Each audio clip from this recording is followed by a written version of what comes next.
Alright, so we are introducing you to chemistry concepts in preparation for you taking chemistry in 2 years.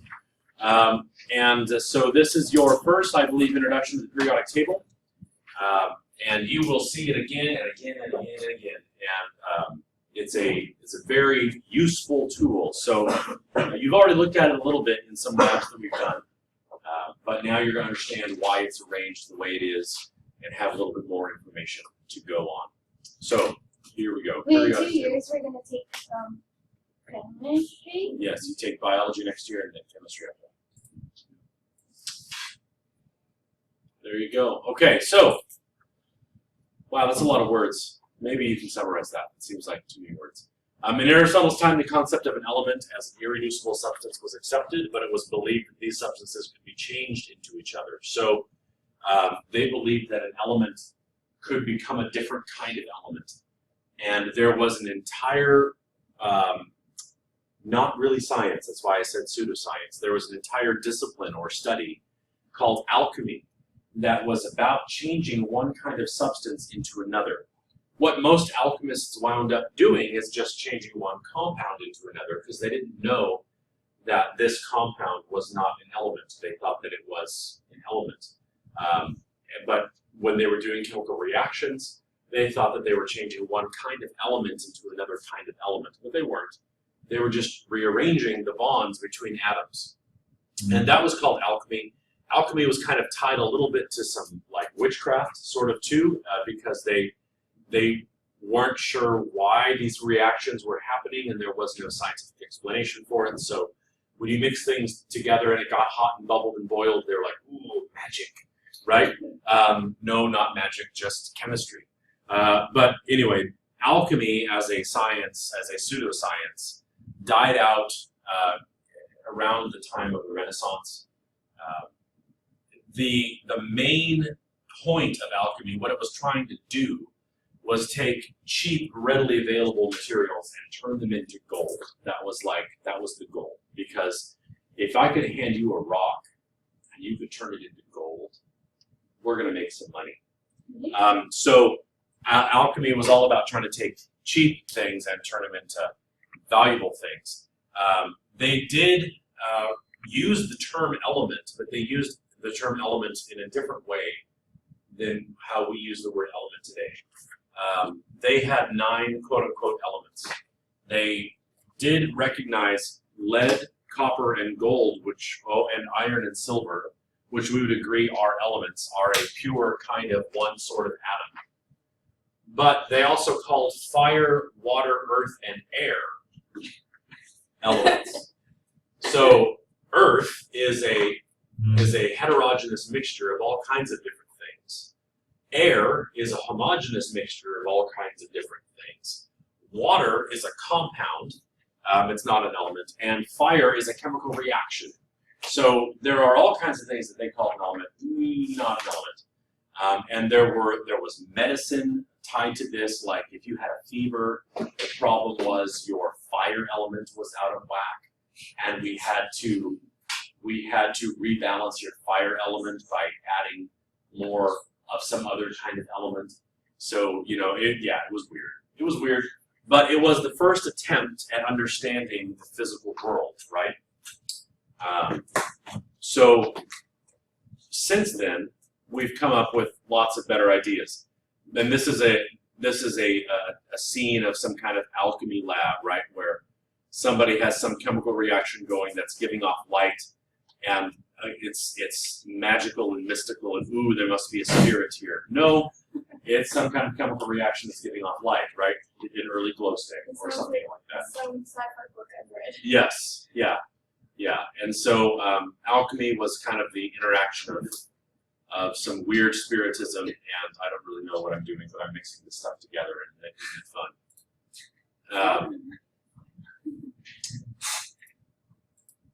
And there you go.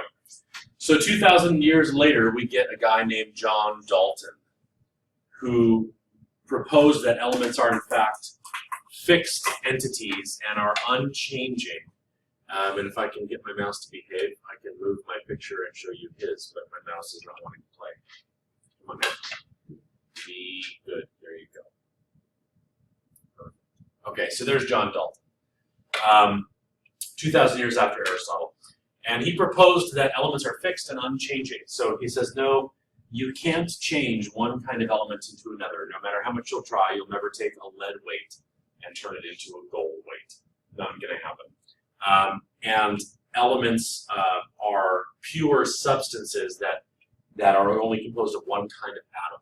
He purified and explained several of other elements, and he clarified that water, earth, wind, and fire are not elements. They're other things.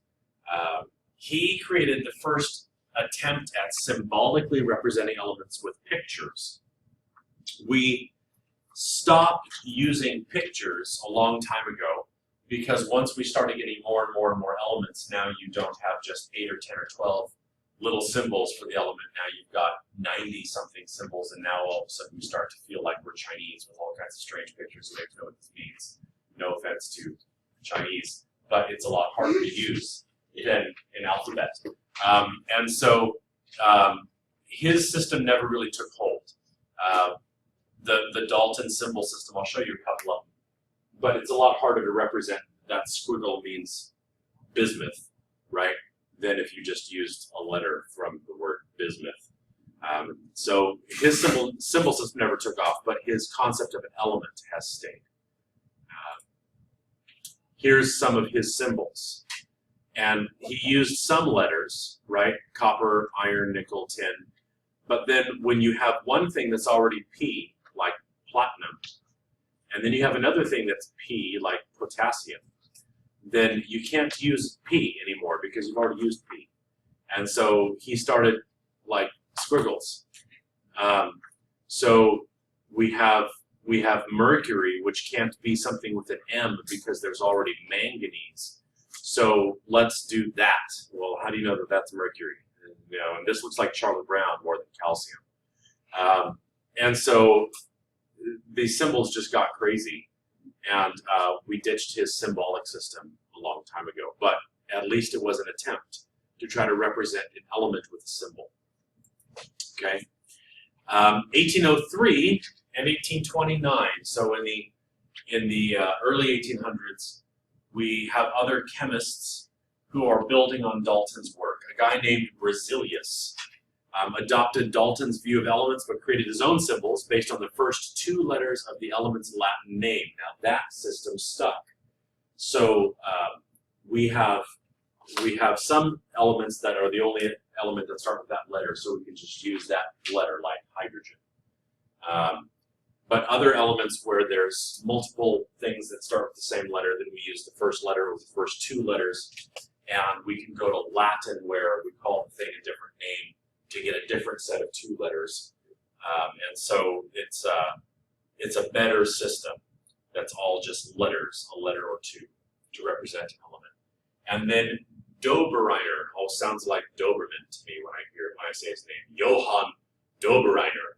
Ruff, ruff. In 1829, he discovered and described several elements with similar properties and started to think about similarities in elements. So he started to say, hey, fluorine and chlorine both are really, really wanting to be in bonds, and they're very hard to purify. And if you get them pure, you pass an electric field through them, they glow. And all kinds of other elements that behave similarly to each other, right? And he started to think about, why is this element very, very, very much like that element? He started to think about repeating traits among elements. So Dobereiner started to put together the concept of an element family, which is going to become very important, and we're going to use his concepts in some class projects here coming up very soon. Okay. So Berzelius, 2 elements, or 2 letter names for elements, and Dobereiner, families of elements. Those are the things that you need to know from them. Here's some pictures of them. This guy looks like John Candy with more hair. And there's an actor that reminds me of him too, but I can't think of the name. Anyway, both these guys look like actors that I've seen on TV.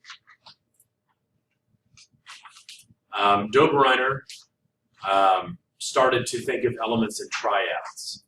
And he said lithium behaves like sodium and potassium, and calcium behaves like strontium and barium, and chlorine behaves like bromine and iodine. And he thought that all elements you could arrange into triads of things that behave like each other. We've since discovered there's more than 3, but at least his concepts were getting us down that road. And then 2 late 19th century scientists, a French dude, Bugayer de Chamcourtois, that's a cool name, and John Newlands, sounds like a British Jack, discovered periodicity of elements. So they said if you take elements and you put them in mass order and arrange according to their atomic mass, you start to discover that every 8th element repeats its properties. So element number 3 behaves like element number 11 and like element number 19. And element number 6 behaves like element number 14 and element number 22. And so they started putting them in order by mass. But they had a hard time of showing this in some usable way. The periodic table was starting to be constructed by these guys. But they had a hard time showing this in some way that would make sense. And they had lots of elements that had not yet been discovered. And so they were trying to make every 8th element fit, but sometimes there were gaps, and they didn't acknowledge that there was a gap and just push something down the road until it fit. They forced it to fit, and it didn't fit. And they were working on ordering elements by mass, not by atomic number. So sometimes mass and atomic number don't put them all in the same order. So there were things that didn't work, but they at least were thinking about the right sort of idea of periodicity, that if you arrange these elements in order, every so often the character traits of these elements repeat and things behave like another element that's like it, okay?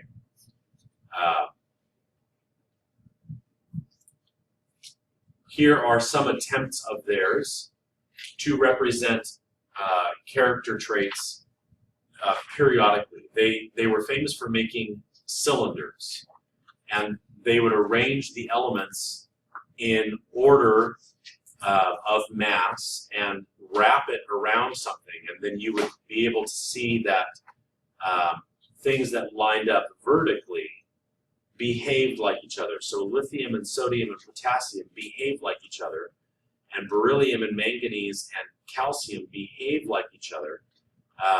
But then when you tried to use their stuff, you had to have some kind of tube and display case, and it was just awkward.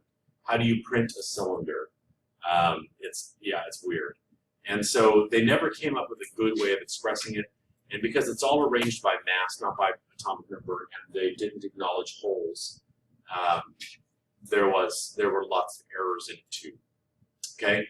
Then somebody said, "Oh no, it's like music. It's octaves, where helium is this is a low A. Oh, sorry, this is the treble. This is the bass clef. So this is a low. What is that? That's F D A. Yeah, it's a low C. Yes, it is. Low C, and then that's like fluorine an octave higher, and then that's like fluorine an octave higher. So, sorry, it's been a while since I've read bass clef below the clef.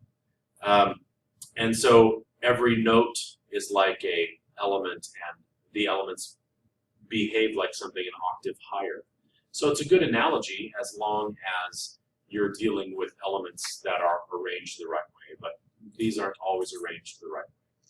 And then he would get a little further up, and he'd be like, "Oh wait, no, now they're not fitting," and that's because we were missing elements here, and these weren't arranged properly. So the concept of the octaves worked for a while, but then got messed up. And then we got to 1895, Dmitri Mendeleev, who was an interesting character. If you ever are assigned at some point to write a science biography, Dmitri Mendeleev would be an interesting guy to do it on. he was a Russian gentleman, and in 1895 he created the first periodic table that you and I would recognize as a periodic table. And he did some things that were bold. Everybody else had been trying to arrange elements by mass, and he said, no, let's not arrange them by mass. Let's arrange them by atomic number, by the number of protons. And of course, he had to be far enough along in the scientific development of knowledge that he knew that there were protons and how many protons there were. But he arranged them by atomic number, and he left blanks in the table when things didn't fit. So other people had said, hey, this element comes next after this element. And if it didn't fit, Mendeleev would leave a blank there and say, nope, there is something we have not yet discovered. And he would leave a blank, and he would say something goes here, but I don't know what it is. And then he arranged it not just by mass and not just by atomic number, but he also arranged things with regard to their electron orbits. And so we're starting to get to the point in science as well where people are starting to figure out these electrons are arranged in certain ways. And the periodic table predicts some electron orbital information that was later verified. And there's interesting stories about Mendeleev where he left a blank on his table and he says, this element has not been discovered. But he described the element, even though it had never been found. And he described the element based on what his periodic table told him that element would do.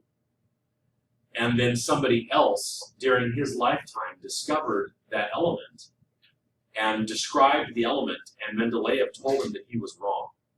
And the guy said, no, I described the element. Mendeleev says, nope, my table says it's going to be this way, not that way. And other scientists came in and did work and discovered that Mendeleev's table predicted the information more accurately than the scientist who had discovered the element predicted it or described it. And so Mendeleev was very courageous and very confident, and he also had a lot of hygiene issues. If you read about his personal life, he was a filthy, dirty, stinky person who never really left his lab. So you never shower. Yeah, That's he was. what happens when you're a workaholic. Yeah. You want to make this. Yeah, it just keeps going. And so I don't feel comfortable. famously, he had a housemaid who came in and took care of his living area, and but she wasn't allowed in his lab, and he almost never came out of his lab. So he had a neat house, and he had a pile of hay and straw in the corner of his lab that he would sleep on that was full of mites and full of bugs because he never changed it. He, like, nasty guy, dirty, filthy lab, and clean house that he never was out in.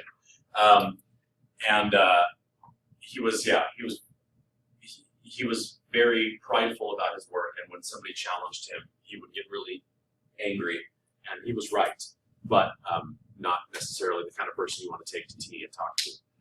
I don't feel comfortable not taking a shower. Yeah, me neither. So this is Mendeleev's first draft of the periodic table, and it looks, I mean, it's formatted differently than the format that you have, but it's the same information, right? Helium, lithium, sodium, potassium, and then Have you memorized the periodic? big parts of it, but not all of it. But then he would get to places that, where we didn't have the elements, and he would just leave a blank. He would say something is here, and he would describe what's there based on its properties, but not having ever actually held it in his hand or looked at it. He left all these blanks, and then people over time have been filling in the blanks as we've been discovering elements. So, very cool. This is a picture of the periodic table that helps us see where Dobereiner had filled in things, and then where Mendeleev had done other work, and then since Mendeleev, other scientists have filled in blanks as well. So this is just a way where you can kind of graphically understand how we've gotten to where we are today. Okay, and then here's your periodic table as it currently is, and the model that we have. Don't draw a periodic table in your notes, please. But this is the periodic table that we have, and it's a model that arranges elements according to chemical and physical properties. So it's formatted a little bit differently than Mendeleev's table was formatted, but it carries the same information. And so when you look at a periodic table today, typically we have the 2 symbol names that we got from the guy's last name sounds like Berserker, and then we have the grouping by families that that Dobereiner started and that Mendeleev finished, and then we have all of these elements now that have been filled in as we've discovered them, and some elements have only recently been discovered. Some elements have been holes for a long time. So a couple of the elements up here in the mid 100s, 1-teens, have only recently been discovered. We knew that they existed. Mendeleev predicted that they existed. We've been able to describe what they should be like, but actually only recently have we gotten them in a lab. So they arrange them according to their physical and chemical properties. Whatever shares a column behaves like everything else in that column. Okay. Elements are given all 1 or 2 letter symbols based on their Latin name. Okay. So we've already covered this. The number above the element tells you how many protons and electrons in a normal state it is. So element number 4 has 4 protons, and if it's a neutral atom, it also has 4 electrons. Okay. And then elements, don't worry about writing this down. Elements' chemical properties line up roughly in columns called families. So this is a family, and this is a family. Okay? That's why they're in the same color. And that's why they're in the same column, right? Family, family, family, family. And then there are some families that are kind of funny that are on the side, but there are some other, like my family's funny too. But typically things behave like the column that they're in. But there are a couple of families that are slanted here, but that's okay. And there you go, that's the end of it. So you will use the periodic table a whole bunch in the next couple of weeks and when we get to chemistry as well. Questions?